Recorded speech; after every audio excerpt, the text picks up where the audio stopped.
Hello बच्चों, आप सब कैसे हैं? अच्छे हैं? Very good. बच्चों, आज हम लोग अपना नया लेसन शुरू कर रहे हैं। 5th lesson, coal and petroleum. Coal and petroleum आज इसका पार्ट 1 है।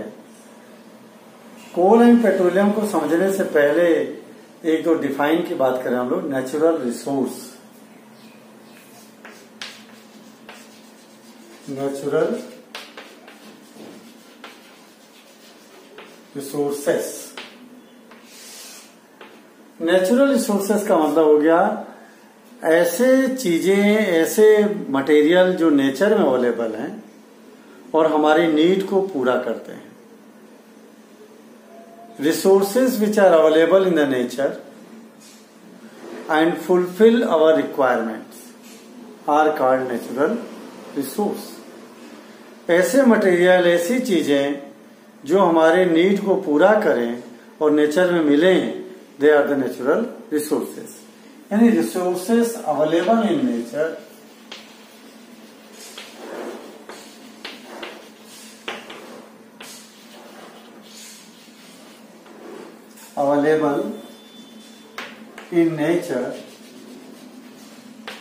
and fulfill our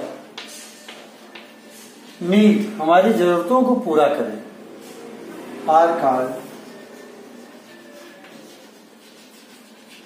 natural resources.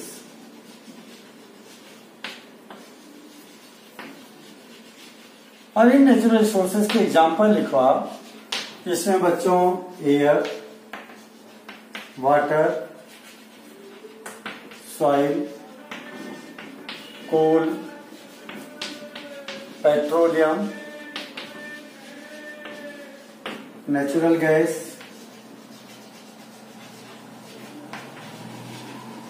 Forest,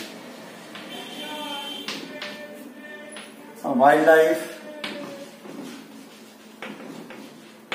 etcetera. बच्चों देखो, एयर है जो हमको ऑक्सीजन देती है, प्लांट्स को कार्बन डाइऑक्साइड देती है। वाटर सबके लिए जरूरी है, सभी लिविंग थिंग्स के लिए जरूरी है। सॉइल, इसी से प्लांट ग्रो होते हैं और हम लोगों को फूड मिलता है। कोल, कोल फ्यूल के रूप में हम लोग यूज करते हैं। पेट्रोलियम भी, पेट्रोल, डीजल, केरोसिन इसी में से आता है। नेचुरल गैस, सीएनजी का नाम सुना होगा आपने, कंप्रेस्ड नेचुरल गैस। वो यही नेचुरल गैस है जो कि हमारे व्हीकल्स चलाने में, इंडस्ट्रीज में यूज में आती है। फॉरेस्ट, दवाइयां मिलती हैं, फर्नीचर बनाने के लिए लकड़ी मिलती है, फ्यूल के रूप में लकड़ी मिलती है। वाइल्ड लाइफ, ये भी बहुत इम्पोर्टेंट है। इनसे हमको डेकोरेटिव आइटम मिलते हैं, जैसे हाथी का दांत है या हिरन की खाल है। इनके अलावा ये हमारे इकोसिस्टम को बैलेंस भी करते हैं। ये सारे रिसोर्सेस जो नेचर में अवेलेबल हैं। ठीक है बच्चों, इन्हीं को हम बोलते हैं नेचुरल रिसोर्सेस। अब अगर जरा थोड़ा ध्यान से देखो, इनमें से देखो कुछ रिसोर्स ऐसे हैं, इनको मर्जी चाहे जितना यूज करो, they will never finish, they will never exhaust. हवा खूब अवेलेबल है, आप मर्जी यूज करो, जितना कभी खत्म होने वाली नहीं है। अपन यूज भी करते हैं, इनसे एनर्जी भी प्रोड्यूस करते हैं, विंड मिल चलाते हैं, बिजली बनाते हैं। वाटर से भी वही है, बिजली भी बनती है और हम पानी पीने में, खाना पकाने में, हर जगह यूज करते हैं। सॉइल, पेड़ पौधे तो मिलते ही हैं, साथ में मिनरल्स, नमक, बहुत सारी चीजें हमारे को मिट्टी से मिलती है। लोहा, एल्यूमिनियम, ये सब इसी से मिलता है। कोल के बारे में डिटेल बताऊंगा क्या क्या चीजें मिलती हैं। अभी तो आप इतना ध्यान रखो कि फ्यूल के रूप में यूज होता है। तो इनमें से देखो 1, 2, 3, ये तो कभी खत्म नहीं होने वाले तीनों, लेकिन ये हमारे नेचर में लिमिटेड अमाउंट में है। एक दिन आएगा कि जब ये खत्म हो जाएंगे। ये भी, ये भी, ये भी, ये भी खत्म हो सकते हैं और ये भी खत्म हो सकते हैं। जंगल काट काट के लोग खत्म कर दे रहे हैं। तो इनमें से कुछ एग्जॉस्ट होने वाले, एग्जॉस्ट माने खत्म होना, कुछ एग्जॉस्ट नहीं होने वाले हैं, यानी इनएग्जॉस्टेबल। तब हम इनको दो ग्रुप में बांट देते हैं, exhaustible resources and inexhaustible natural resources.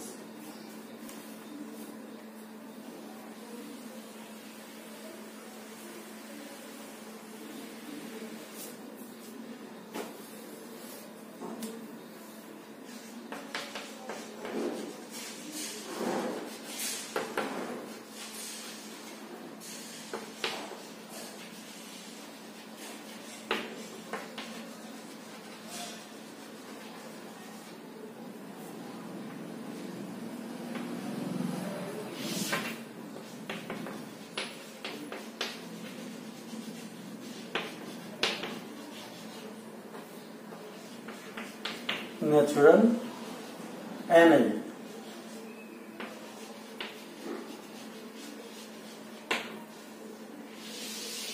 बच्चों इनको डिफरेंस के रूप में लिख रहे हैं हम लोग, ये एग्जाम में पूछा जा सकता है। Resources which can exhaust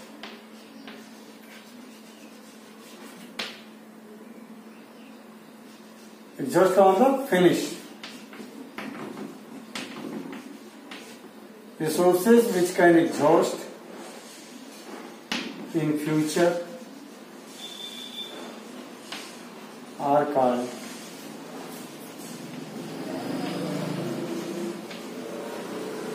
exhaustible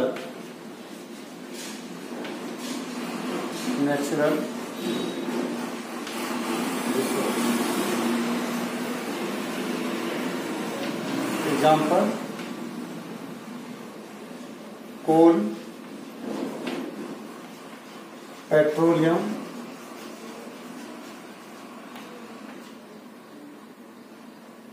natural gas, forest etcetera. ये हो गए एग्जॉस्टिबल। और इन exhaustible resources which will not be exhausted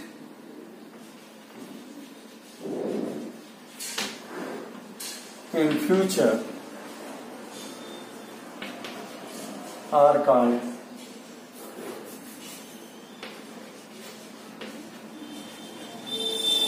inexhaustible।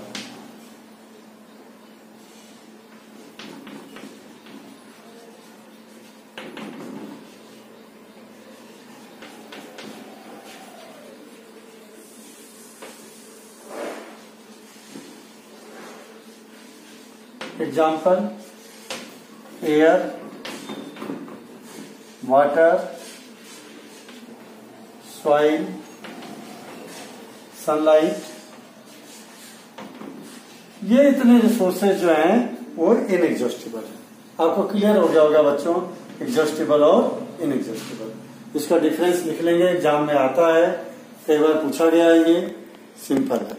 Okay, अब बच्चों अगली बात आती है कि ये फॉसिल्स फ्यूल क्या है।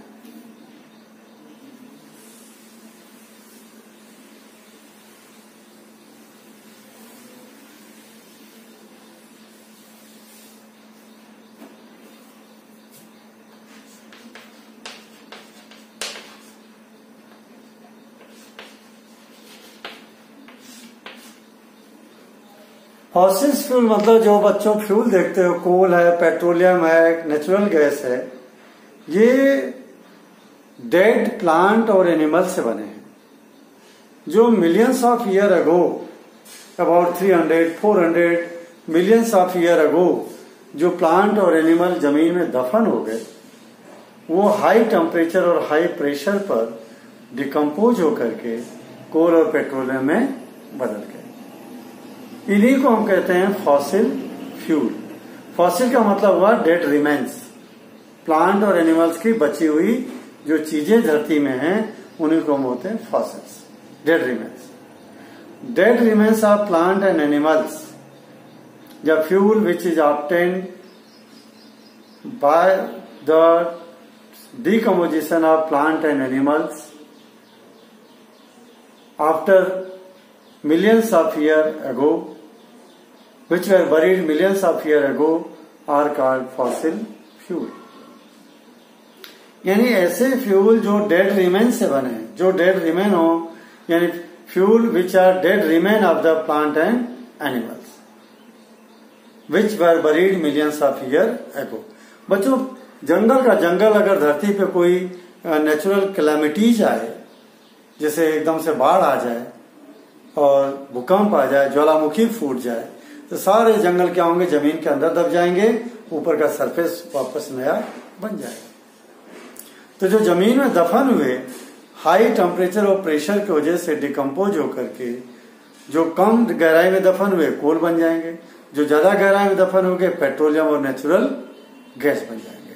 तो फॉसिल फ्यूल की डिफाइन लिखो, fuel which is obtained by slow decomposition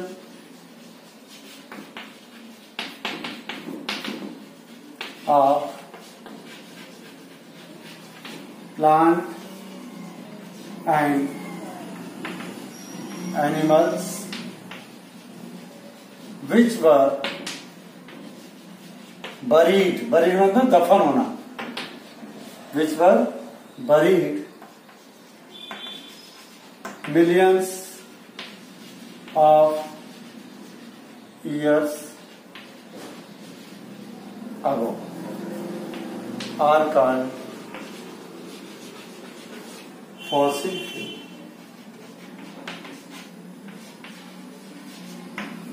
Fuel which is obtained by slow decomposition of plant and animals which were buried millions of years ago are called fossil fuel. जो fuel plant और animal के slow decomposition से मिलते हैं, किसका slow decomposition, plant और animals का।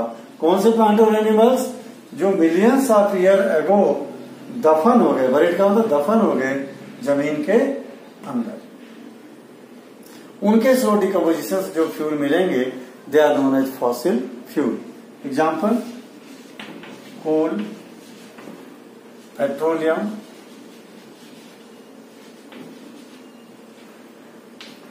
And natural gas. बच्चों, ये तीन फ्यूल जो हैं ये हैं कैसे, फॉसिल फ्यूल, प्लांट और एनिमल के डिकम्पोजिशन से मिलते हैं।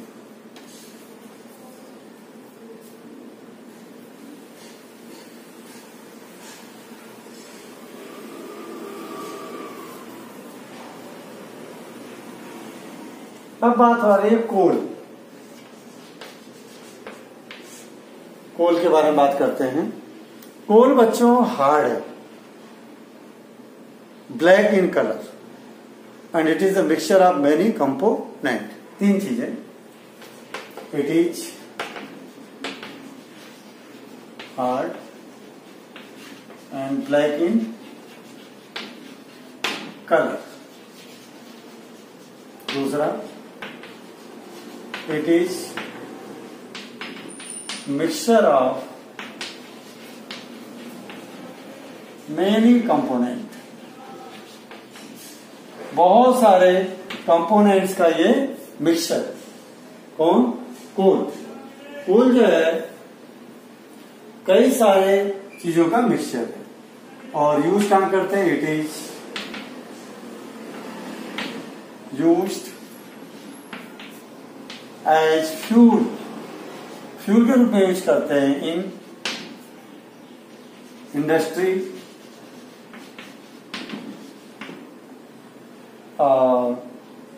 Power plant,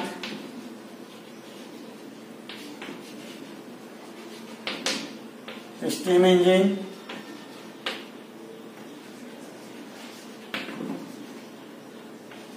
and at home for cooking. बच्चों अभी तो इन दिनों में हम लोग नीमच में नहीं यूज कर रहे हैं, ये बहुत पहले जब हम लोग छोटे थे, एलपीजी गैस घर में नहीं आती थी, उस समय हमारी मदर्स जो है घर में लकड़ी से खाना बनाती थी, या रेलवे के यहाँ से कोयले आते थे काले काले, यहाँ टाल भी थी कोयले की, सभी लोग लाते थे घर पे अपने कोयला। शाम को मदर सबकी जो है एक सिगड़ी होती थी, उसमें कोयला रख करके आग लगा करके घर के बाहर रख देते थे। बहुत धुआं छोड़ता था, बहुत धुआं छोड़ता था, पूरी कॉलोनी धुआं धुआं हो जाती थी उन दिनों में। शाम को देख लो जब, और पूरा जब उसमें से धुआं निकल जाता था तो आग के लाल अंगारे उस सिगड़ी में बचते थे। फिर मम्मी घर के अंदर लाती थी, उसी के ऊपर एक ही बार जलाए हुए इतना फ्यूल हीट देता था कि दाल भी बन जाती थी, चावल भी बन जाता था, सब्जी भी बन जाती थी, और लास्ट में रोटी भी बन जाती थी। और इतना कॉम्पैक्ट फ्यूल होता था ये, इतना एनर्जी देता था कोल। तो कोल के बारे में इतनी बातें बताई कि ये है क्या, काले रंग का है और हार्ड है, और मिक्सचर है कई चीजों का। कहां पर ये यूज होता है, बना कैसे, ये इसकी बात करते हैं कि बना कैसे है, इसकी बात करते हैं।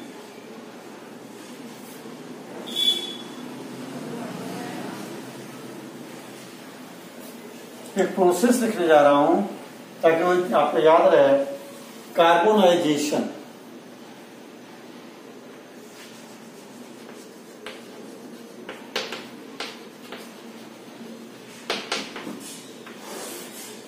कार्बोनाइजेशन का मतलब बच्चों, जंगल जब दफन हो गए किसी नेचुरल कैलामिटीज की वजह say about 300 million year ago, तो वहां हाई टेम्परेचर और प्रेशर से धीरे धीरे धीरे ये प्लांट चेंज हो गए किसके अंदर, कोल के अंदर। इसी प्रोसेस को हम बोलते हैं कार्बोनाइजेशन। ठीक है,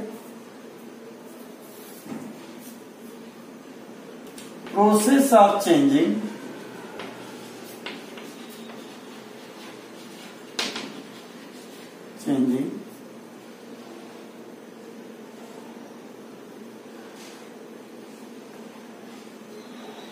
plants into coal by slow decomposition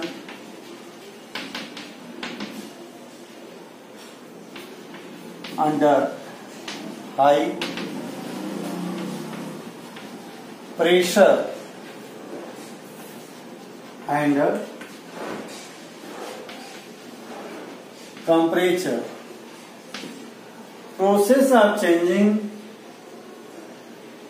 plants into coal by slow decomposition under high pressure and temperature is called carbonization.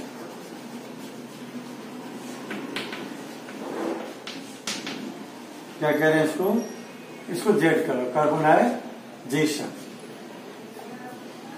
Carbonisation. तो बच्चों, process of changing plant into coal by slow decomposition under high pressure and temperature is called carbonization. अब कौन से plant carbonization occur, carbonization occur in those plants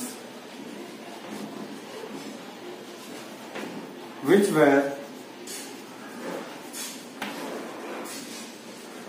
buried का था वही दफन होना, buried about 300 millions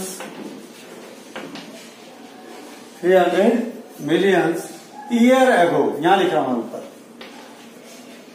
years ago। ध्यान देना, carbonization occurs in those plants which were buried about 300 million years ago। जो प्लांट लगभग 300 साल पहले जमीन में दफन हो गए, उन्हीं के स्लो डिकम्पोजिशन होता है, उन्हीं में कार्बोनाइजेशन होता है। ठीक है,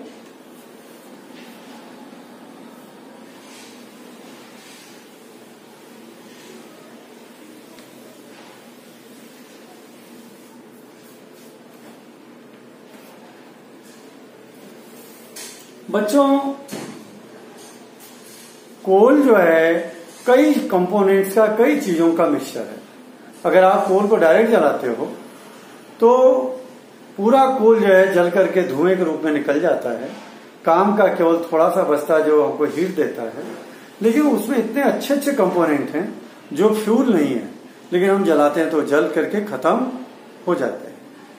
अगर हम न जलाएं, उसको एक ऐसी प्रोसेस से पास करें कोल को, तो हमको फ्यूल भी मिलेगा और बहुत सारे इंपॉर्टेंट केमिकल भी मिलेंगे जो हमारे को पेस्टिसाइड बनाने के काम आएंगे, ड्रग बनाने के काम आएंगे, प्लास्टिक बनाने के काम आएंगे। तो हम उस प्रोसेस को बोलते हैं डिस्ट्रक्टिव डिस्टिलेशन। क्या बोलेंगे?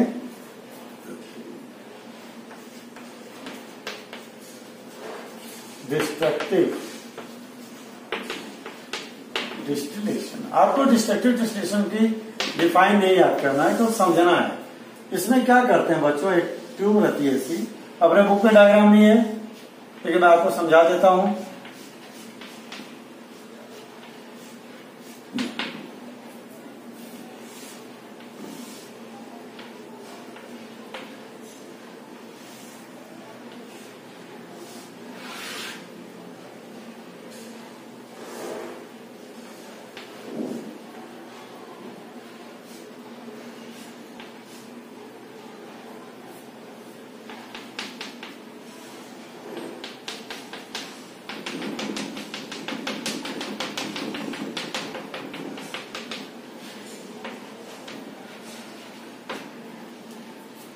यहां पे कोल रखते थे हम लोग,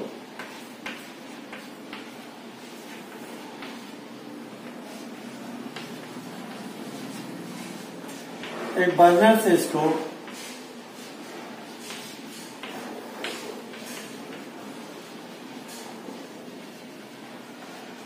हार्ड ग्लास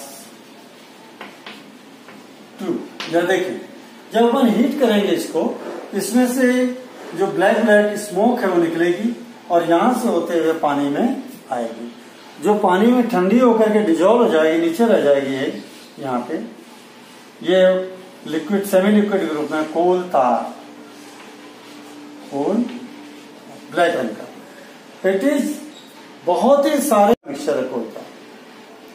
और कोल तार की मदद से हम लोग इसमें से निकलने वाले केमिकल से पेस्टिसाइड बनाते हैं, ड्रग बनाते हैं, पेंट्स बनता है।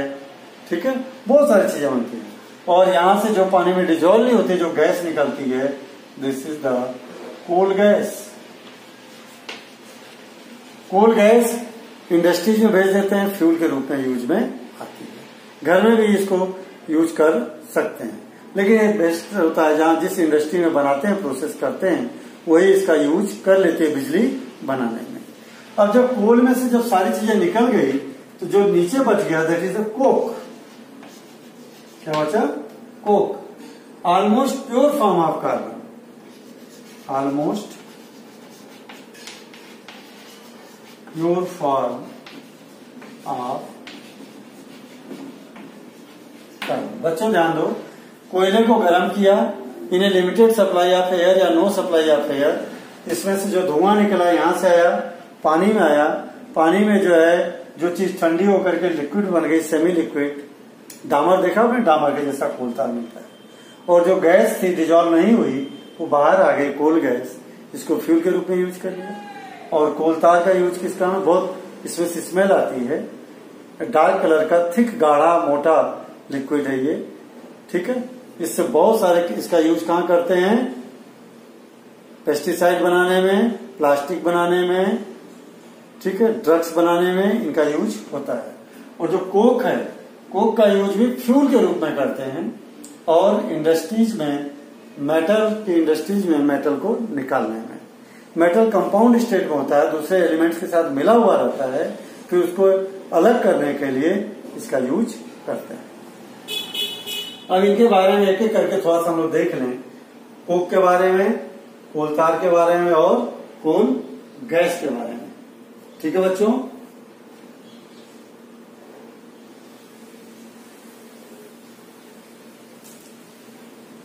अगर हम जलाते हैं कोल को डायरेक्ट तो कोल तार भी जल जाएगा, जबकि वो फ्यूल नहीं है, उससे ज्यादा हीट मिलती नहीं है। कोल गैस भी जलती है और कोक भी जलता है, लेकिन हमको कोल तार जो मिला बहुत इंपॉर्टेंट चीज मिली।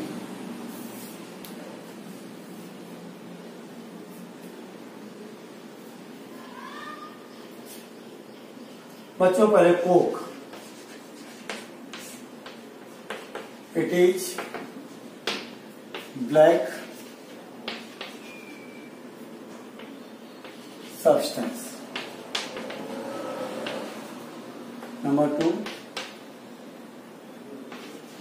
it is almost pure form of carbon. Carbon का ये लगभग प्योर फॉर्म है। Third, it is used as fuel and in extraction of metal। Metal के एक्सट्रैक्शन मतलब मेटल को बाहर निकालना। एक्सट्रैक्शन का मतलब मेटल को बाहर निकालने में इसका यूज होता है। ये इतनी बात आपको कोक के बारे में करना बच्चों। अब बात करते हैं कोल तार के बारे में।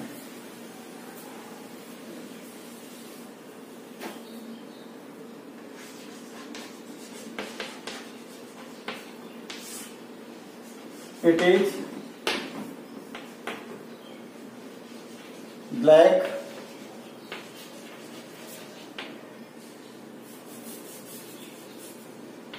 and thick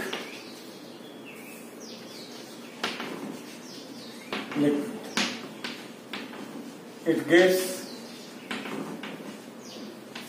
unpleasant smell.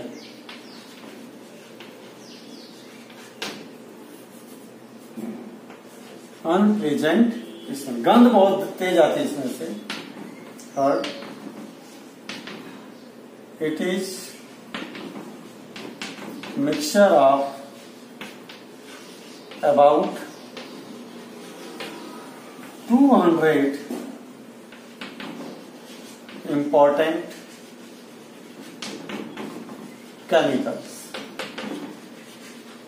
ठीक है। Fourth, it is used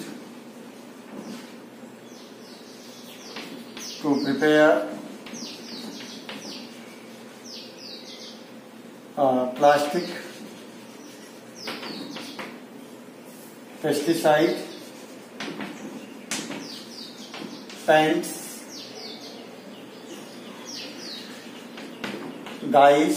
dies मतलब कलर, कलर में बनाने काम आता है। ठीक है। डाइज, कलर और फोटोग्राफिक मटेरियल और नेफ्थलीन सॉल्ट।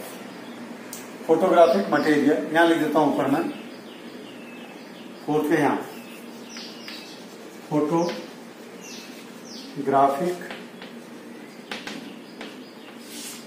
मटेरियल। और बच्चों मम्मी जो गोली रखती है बॉक्स में कपड़ों के साथ में सफेद रंग की नेफ्थलीन बॉल, वो भी इसी से बनता है।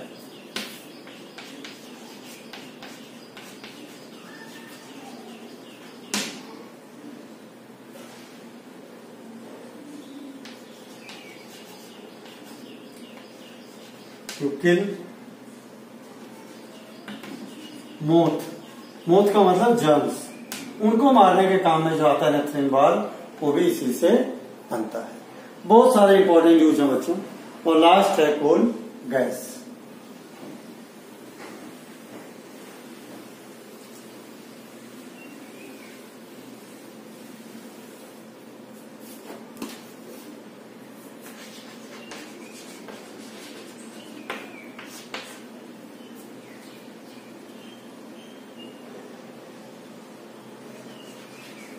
It is transparent